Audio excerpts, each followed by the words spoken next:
Bismillahirrahmanirrahim. Assalamualaikum warahmatullahi wabarakatuh. Alhamdulillahi rabbil alamin. Alhamdulillahilladzi hadana li hadzal din wa ma kunna linahtadiya laula an hadanallah.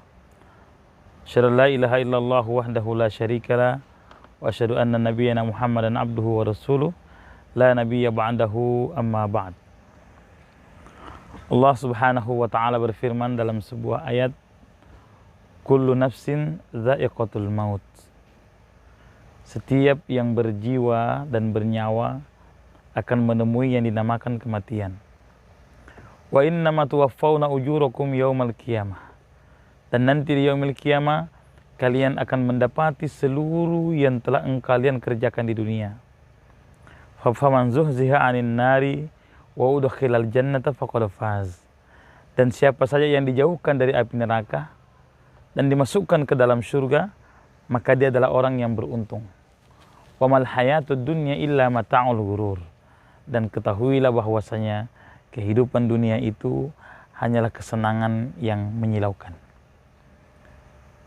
Saudara-saudariku yang dimuliakan oleh Allah Subhanahu wa taala, di banyak ayat yang berkaitan dengan dunia selalu Allah memulai dengan kata zuyyina, yaitu zina. Zina itu adalah perhiasan atau sesuatu yang sifatnya hanya sementara. Imam Ibnu Qayyim Al-Jauzi berkata dalam kitabnya Madarijus Salikin, beliau mengatakan bahwasanya la taqtarru bimakanin salih falaisa makanan aslah minal jannah walakin laqiya Adam ma laqiya. Janganlah kita pernah merasa bangga dengan tempat kita yang sudah indah, dengan kita merasa bahwasanya kita sudah berada di zona yang nyaman. Karena tidak ada tempat yang lebih indah dan lebih baik dan lebih bagus segala-galanya kecuali surga. Tapi yang terjadi, yang didapatkan oleh Nabi Adam alaihissalam, beliau pun tergelincir di dalamnya. Apalagi dengan kehidupan dunia kita. Karena syaitan akan senantiasa menggoda dan senantiasa mempengaruhi akal pikiran manusia. Dengan ayat dalam surah Al-Imran dikatakan, Zuyyina lin-nasi hubbus syahwati minan nisa'i wal banina wal qanatiril muqantarati minadz zahabi wal fiddati wal khairil musawwamah wal an'ami wal hars. Telah diperindah di mata manusia, disilaukan, membuat dia lupa. Disilaukan di mata manusia dunia ini dengan berbagai keindahannya, harta, wanita dan seterusnya. Tapi seorang muslim harus menyadari semua itu, bahwasanya itu hanya kesenangan yang membuat dia silau. Bahwa hayatud dunya illa mata'ul ghurur. Dan tidaklah kehidupan dunia ini kecuali hanya sesuatu yang membuat kita silau sementara waktu. Kemudian yang kedua, hadirin yang dimuliakan oleh Allah Subhanahu wa taala. Kata Imam Ibnu Qayyim Al-Jauzi, la taqtarru bi kasratil ibadah. Jangan kita pernah merasa bangga dengan banyaknya ibadah yang pernah kita kerjakan. Kita sudah melaksanakan sunnah, kita sudah melaksanakan yang wajib, kita melaksanakan ibadah-ibadah di masjid, kita pergi haji dan umrah. Jangan pernah merasa bangga. Lianna ma'atuli umrihi wa ibadati. Karena dengan banyaknya ibadah, panjangnya usianya, laqiya iblis ma laqiya.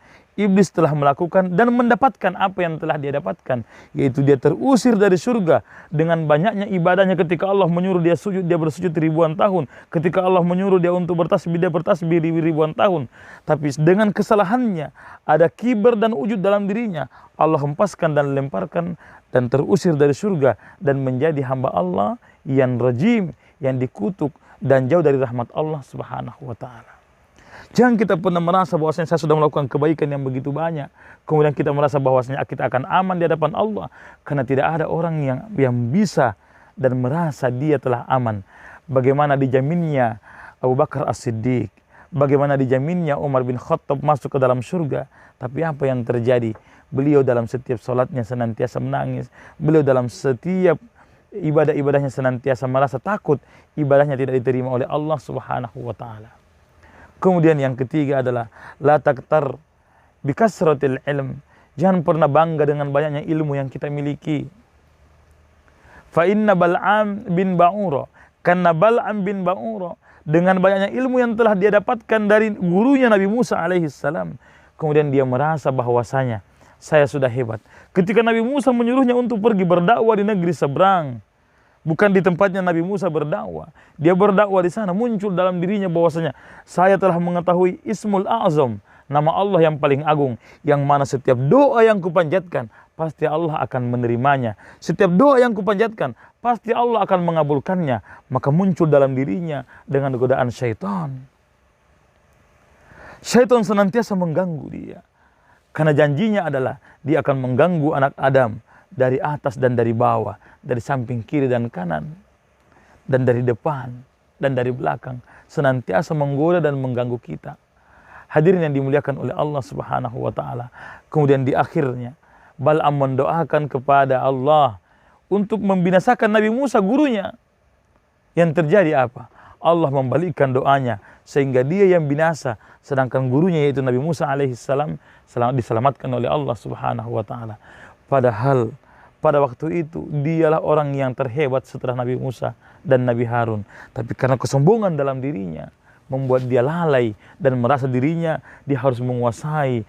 Ambisi-ambisi ini kita harus mengatur dan mengontrol karena Allah Subhanahu wa taala. Kemudian yang keempat adalah la taktaru bimujalasatis salihin. Jangan engkau bangga dengan banyaknya engkau duduk dengan orang-orang saleh. Jangan pernah bangga dengan itu. Tapi harus senantiasa mencari orang-orang saleh untuk duduk bersamanya. Tapi jangan pernah merasa setelah saya duduk dengan mereka maka saya aman. Karena banyaknya orang-orang munafik yang duduk bersama Nabi, sholat bersama Nabi, berjihad bersama Nabi, berpuasa bersama Nabi, ikut taklimnya Nabi, ikut kegiatannya Nabi, bersama-sama dengan Nabi. Akan tetapi apa yang terjadi? Hal itu tidak membuat mereka keluar dari kemunafikan. Mereka menuduh Aisyah sebagai pezina. Mereka berlari dari perang Uhud. Mereka meninggalkan di saat-saat gentingnya Nabi Muhammad SAW dengan para sahabat-sahabat yang mulianya. Ternyata kedekatannya dengan Nabi Muhammad dan Nabi Muhammad adalah makhluk Allah yang paling mulia, tidak membuat orang-orang munafik ini menyadari dan tidak membuat mereka berubah menjadi orang yang baik.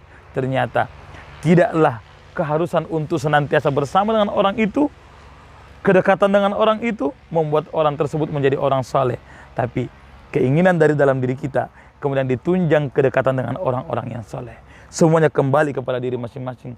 Balil insanu ala nafsihi basira. Setiap manusia mengetahui apa yang terbaik untuk dirinya dan apa yang tidak baik untuk dirinya. Tapi sebagian manusia menerima, kemudian dia ingin memperbaiki dirinya. Namun sebagian manusia menolaknya, kemudian dia tidak mendapatkan hidayah dari Allah Subhanahu wa taala. Ketika hidayah sudah ada pada diri kita, maka itu adalah hadiah yang termahal yang Allah berikan kepada kita. Ketika Allah sudah memberikan kepada kita hidayah, jangan kita pernah meninggalkan hidayah tersebut. Karena belum tentu dua kali datang kepada kita hidayah ini. Maka genggamlah dengan sebaik-baiknya. Kita mati dengan hidayah. Kita kembali kepada Allah Subhanahu wa taala membawa bukti bahwasanya hidayah ini ya Rob, inilah yang aku banggakan di hadapanmu. Aku memohon kepadamu ya Rob, inilah yang akan menyelamatkanku dari api neraka dan memasukkanku ke dalam surga. Mungkin ini yang dapat saya sampaikan. Hadanallahu wa iyyakum ajma'in. Assalamualaikum warahmatullahi wabarakatuh.